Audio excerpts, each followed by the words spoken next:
Welcome. Eggs have the potential to hatch into various creatures, depending on the type of egg.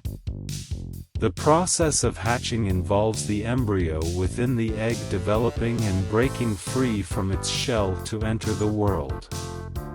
This natural phenomenon occurs in numerous species, from birds and reptiles to insects and fish. In the case of birds, for example, the incubation period is crucial for the eggs to hatch. The mother bird usually sits on the eggs, keeping them warm with her body heat. This warmth stimulates the embryos inside the eggs, allowing them to develop and eventually hatch.